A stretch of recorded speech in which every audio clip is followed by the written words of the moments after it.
meu querido irmão, querida irmã, dando continuidade à nossa formação a respeito das comunidades eclesiais missionárias, nós vamos continuar dentro daquela dinâmica na qual a Igreja nos convida a entender estas novas comunidades, esses modelos eclesiais como uma casa.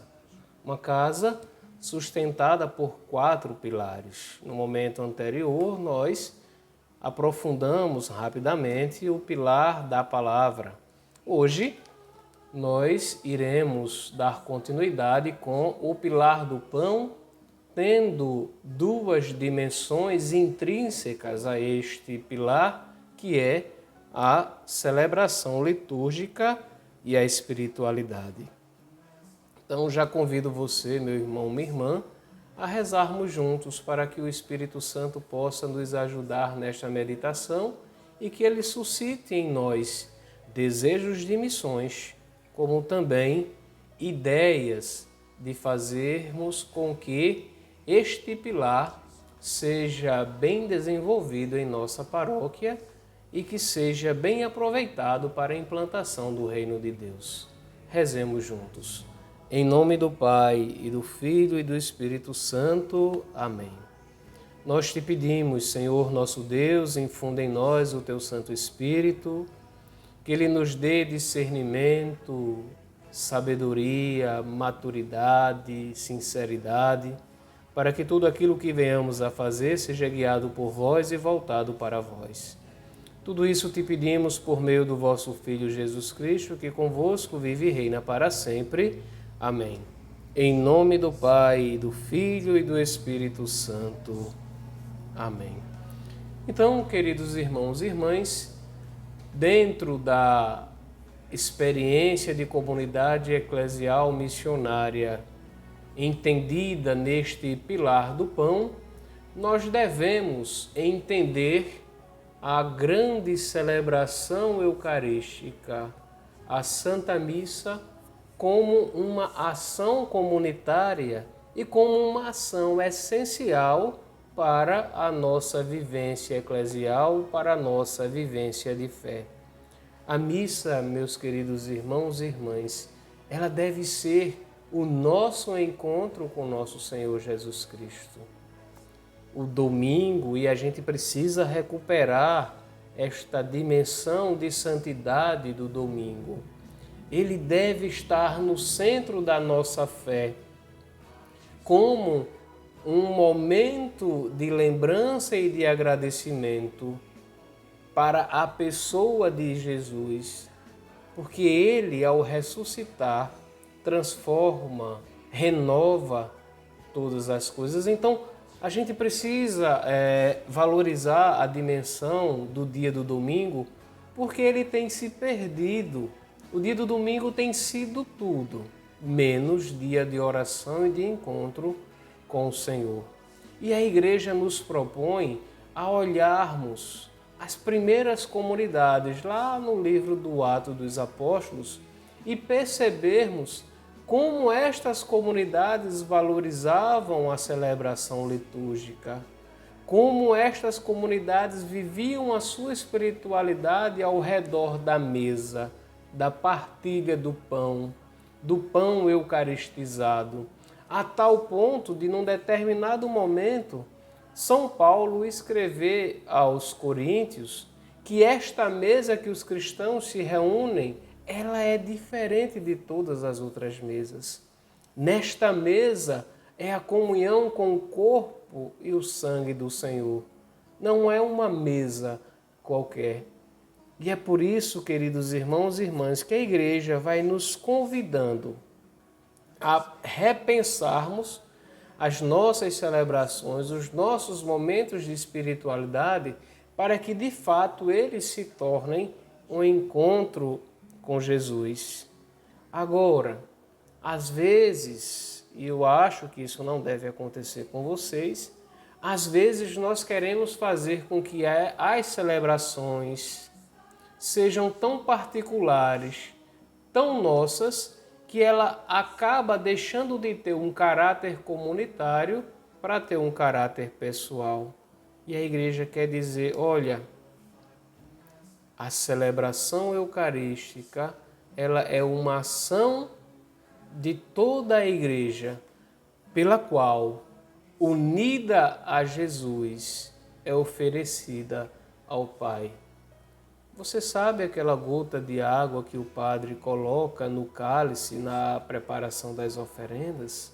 Aquela gota de água simboliza toda a obra criada, que misturada ao vinho que tornasse-á na transubstanciação no sangue de nosso Senhor, nós estamos unidos a Jesus, para que toda a criação, toda a plenitude de vida seja oferecida por Jesus, com Jesus e em Jesus ao Pai.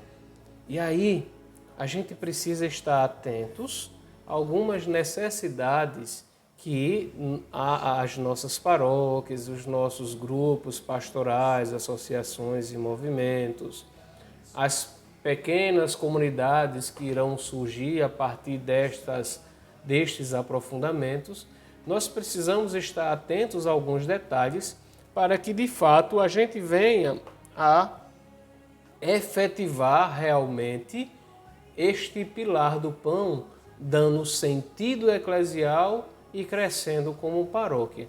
Então, a primeira coisa que eu trago para a gente pensar um pouquinho é como andam as nossas celebrações. São celebrações bem preparadas, o espaço contribui, o som contribui, os cantos contribuem, as nossas igrejas, as nossas capelas, elas são abertas semanalmente para que o povo de Deus possa celebrar a Páscoa do Senhor. Vejam, e aí vocês podem dizer, mas Genildo, nós temos comunidades, ou as pequenas comunidades que vão nascerem, ainda não possuem capelas, mas vamos valorizar, e aí é bom que o padre esteja inserido nisso, vamos valorizar o momento de oração comunitária, de celebração da palavra, de partilha da palavra uma vez por semana nas comunidades, mesmo onde não tenha a capela. E para que isso de fato aconteça, o padre precisa formar ministros leigos, homens e mulheres que sejam capazes de anunciar a palavra de Deus, de viver a palavra de Deus. E aqui eu já trago uma outra coisa que a gente precisa pensar para estes momentos de celebrações. A gente precisa valorizar os ministérios laicais.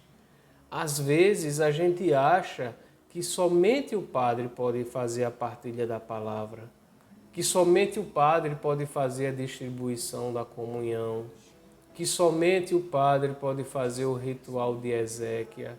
Não, não. Nós, como batizados, estamos inseridos no munus de Jesus. Nós também, ligados ao ministério do Padre, somos convidados, impulsionados a fazer com que as pessoas, os nossos irmãos e irmãs, possam, de fato, terem este encontro com a palavra de Deus e sejam inseridos nessas espiritualidades, nesses momentos de orações. Como disse para vocês, para que as nossas celebrações de fato aconteçam de forma que sejam celebrações acolhedoras, que nos ajudem a compreender o mistério que está sendo celebrado, eu digo que, primeiramente, a gente deve ou formar ou ampliar a nossa pastoral litúrgica. Formar, ampliar e favorecer momentos formativos para que estas pessoas que estão inseridas na pastoral litúrgica compreendam sempre mais aquilo que são suas funções e usem de suas criatividades de acordo com aquilo que está na norma canônica, litúrgica, usem das criatividades para que o povo de Deus saibam de fato aquilo que estão celebrando e vivenciando nas celebrações. Como também, queridos irmãos e irmãs, nos nossos grupos pastorais, associações e movimentos, nós devemos prezar por realizarmos momentos de espiritualidade. Espiritualidades em torno da palavra. Espiritualidades que nos ajudem a entender o sentido da Quaresma, o sentido da Páscoa, Advento, Natal. Momentos de espiritualidade que consigam fazer com que enxerguemos que somos corresponsáveis uns pelos outros. E aí a paróquia, ela pode pensar como realizar esses momentos de oração, de espiritualidade, uma adoração a Jesus Eucarístico, no qual a gente faz aquela meditação da hora santa, grupos ou círculos bíblicos que a gente possa realizar a Lécio Divina. São possibilidades, são ideias para que a gente possa cultivar e favorecer a espiritualidade. Trago também a necessidade de que as homilias sejam homilias claras, catequéticas, imbuídas da palavra de Deus.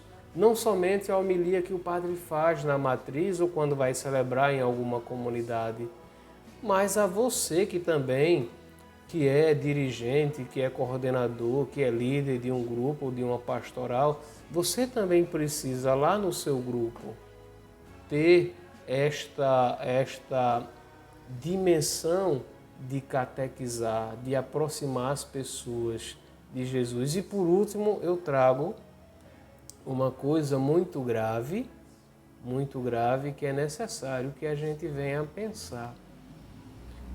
Como é que as pessoas que não se aproximam do sacramento da comunhão e participam da Santa Missa semanalmente, elas estão vivendo esse momento? Elas não comungam sacramentalmente, mas comungam da palavra. Acho que é necessário que a gente venha a pensar nestas pessoas para que as nossas celebrações passem a serem mais inclusivas e deixem de ser exclusivas. E aqui eu não estou dizendo que essas pessoas com seus impedimentos devem serem inseridas na fila da comunhão eucarística, não. Estou dizendo que a gente precisa também pensar em alguns momentos com estas pessoas, de inserir essas pessoas, de fazer com que essas pessoas sintam-se bem na grande assembleia. Verbum panis factum est.